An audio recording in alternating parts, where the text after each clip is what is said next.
quick tutorial, and we're going to make a cheesy little surf logo with Sketch.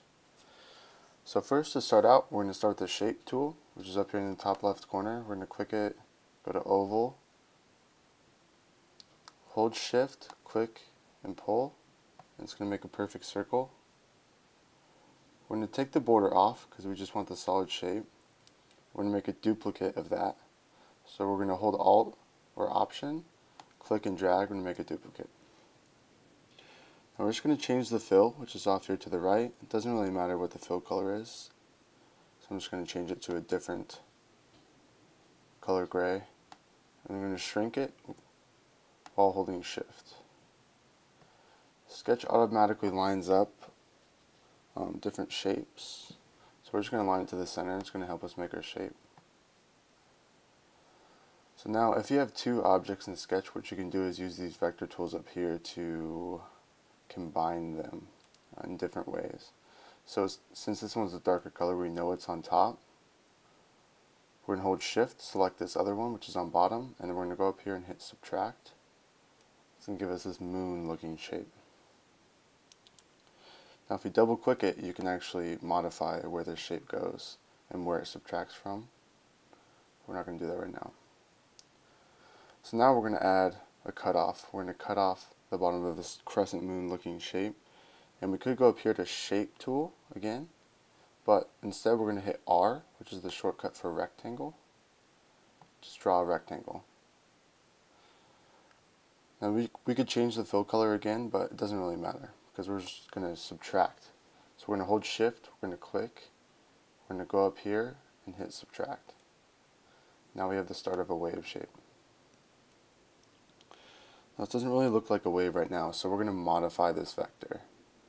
If we can do this by double clicking, it's going to pull us into all these different objects we created, we subtracted. So now we're going to double click the big circle that we made, the gray one, and it's going to give us our vector points. Now you don't have to actually click the vector tool.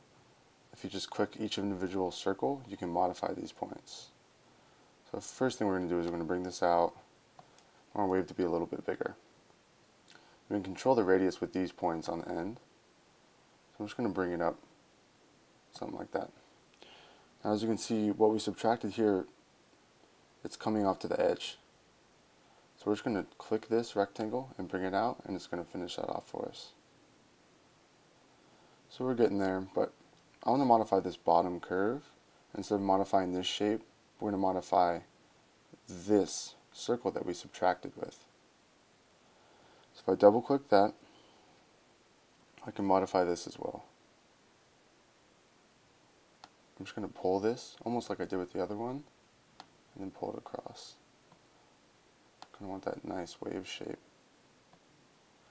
And also, if you want to delete a vector point, all you have to do is click on it and delete. Okay. I'm going to hit escape. It's going to get me out of there. I'm going to have my little wave shape. Now if you're not happy with it, you can play with it, and I'm not going to be happy with this, but we're going to keep it. Now we have this, but it's kind of ugly, right? We have all these different shapes that we subtracted with. We don't really want that. So what we're going to do is we're going to click this. I'm going to go up here to the top bar and hit flatten. It's going to give us one vector for the whole thing. And now we can change the fill, whatever color that you want. Cool. So now we can take this, we can resize it if we want. We can do whatever we want to do. Let's say we want to draw a quick border around it. I'm going to hit O, which is the shortcut for oval. I'm going to hold shift, click and drag. Create a border around this. On the right, I'm going to take off the fill. I'm going to go to border, make the border 20. You can either enter a number or use the arrows. And I want to make the color the exact same as this. Now I could go to the color palette, but I used a different color. I didn't select it from this preset palette, right? So what you can do is click on this magnifying glass, and you'll be able to pull a color that's already in your document. So it pulls that. We're good to go. can mess around with this a little bit more, and Sketch will automatically align a lot of your objects for you. If you want to bring up a grid, all you have to do is hit Control G and it'll bring up a grid.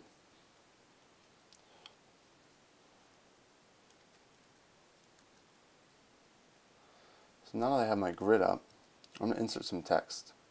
I could click this text button, but again, I'm going to use a shortcut. I'm going to hit T and then I'm going to click. It's going to give me the option to insert some text. I'm just going to type surf because we're making the surf logo. On the right, you can pick your typeface, whatever sounds good to you. Select what size you want it, and the fill color. But again, this color is different, so I'm going to use this magnifying glass, pull this color so it's all consistent. And you can just line it up with the grid there. Maybe in the next tutorial we'll go through some more shortcuts and some quicker and better ways to do this, but I just wanted to introduce you to the tools. So now we have our cheesy, stupid surf logo, and all we have to do now is group it.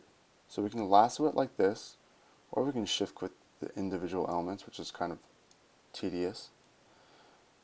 After we lasso or grab all of our elements, we just hit Command G or group on the top bar, and it creates a group. So now it's a single entity, and we can rename it surf logo by double clicking next to the folder icon, and we still have all of our individual parts.